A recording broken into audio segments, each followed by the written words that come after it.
নমস্কার শ্রোতা বন্ধুরা, গল্পের ঝুড়ি নিয়ে আবার আজ হাজির হলাম। আচ্ছা, স্কুল কলেজের শেষ বেঞ্চের দিনগুলো আপনাদের মনে পড়ে? তবে হ্যাঁ, বেশিরভাগ ক্ষেত্রেই সবাই বলে থাকে ওই লাস্ট বেঞ্চটি নাকি সেই সমস্ত ছাত্রছাত্রীদের জন্যই হয় যারা নাকি পড়াশোনায় ফাঁকি দিতে চেষ্টা করে। তা হতে পারে, কিন্তু আমি বলছি সেই সময়কার কথা, যে সময় শেষ বেঞ্চে বসা ছাত্রছাত্রীরা সবাই কিন্তু খারাপ ছাত্রছাত্রী ছিল না। ওই শেষ বেঞ্চের বসার যে একটা আলাদাই মজা, এবং সেখানে করা গল্প, বদমাশি, এই সমস্ত জিনিসগুলো আজকের দিনের ছেলেমেয়েরা বোধহয় উপভোগ করে না। আপনারা কারা কারা আমার সাথে এই ব্যাপারে সহমত, তা কমেন্ট করে জানাতে কিন্তু ভুলবেন না। আজ থেকে শুরু করছি এরকমই শেষ বেঞ্চে বসা দুই বন্ধুর এক নতুন গল্প।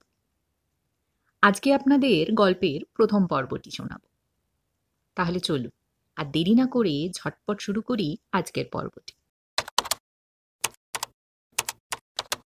কলকাতার এক পুরনো কলেজে একই সেকশনে পড়তো অর্ণব আর রণব। কলেজের প্রথম দিন থেকেই দুজনের মধ্যে যেন এক অদ্ভুত টান। এদিকে অর্ণব শান্ত ছেলে, বই পাগল, আর অপরদিকে রণ ছিল ক্লাসের প্রাণভোমরা, দুষ্টুমি ছাড়া যার দিন চলত না। ধীরে ধীরে প্রথম সেমিস্টারের এক্সাম এলো। ঘটে গেল সেদিন একটা ছোট্ট ঘটনা। এক্সাম দিতে বসে অর্ণবের কলম বন্ধ হয়ে যায়। রণ তা দেখে চুপি চুপি নিজের অতিরিক্ত কলমটা এগিয়ে দিল অর্ণবের দিকে। ব্যাস, তারপর থেকে দুজনের মধ্যে গল্প শুরু হল। বেশ চলতে থাকলো এইভাবে দিনগুলো। বৃষ্টি ভেজা দুপুরে কলেজ ক্যান্টিনে চা আর পেঁয়াজির আড্ডা, শেষ বেঞ্চে বসে শিক্ষকের কড়া চোখ এড়িয়ে নোট আদান প্রদান, আর একসাথে পরীক্ষার আগের রাত জেগে শেষ মুহূর্তের পড়া। অর্ণব প্রেমে পড়েছিল ক্লাসের একটি মেয়ের, নাম অনন্যা। রনই প্রথম বুঝেছিল ব্যাপারটা। সেই ছিল অর্ণবের প্রেম বার্তার মধ্যস্থ।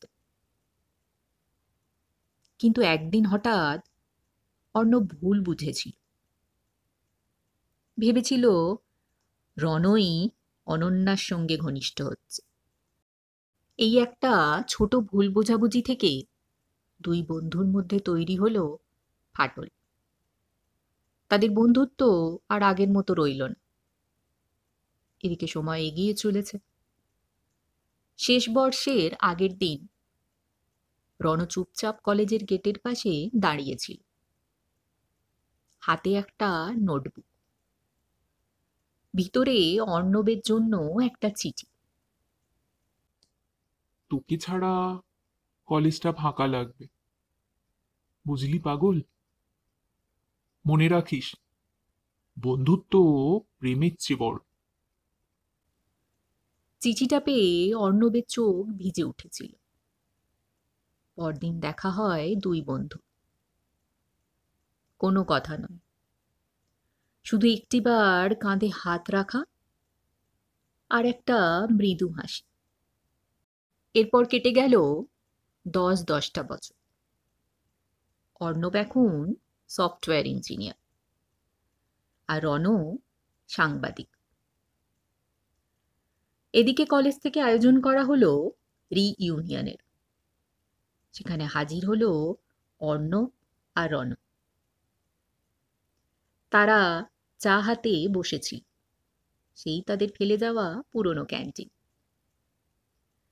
রণ বলল, জীবনে যাই হোক, শেষ বেঞ্চের দিনগুলোই আসল জীবন ছিল।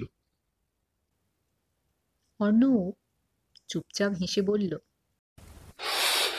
বন্ধুত্ব কখনো শেষ হয় না, শুধু ক্লাস বদলায়। বাহ, অর্ণব কিন্তু অত্যন্ত বাস্তব কথা বলি, কিন্তু সত্যি কি একটা বন্ধুত্ব ধরে রাখা এত সহজ হয়? কি বলেন আপনারা? আজকে তাহলে এই পর্যন্ত। গল্পটির পরবর্তী পর্ব নিয়ে হাজির হব আবার আগামীকাল।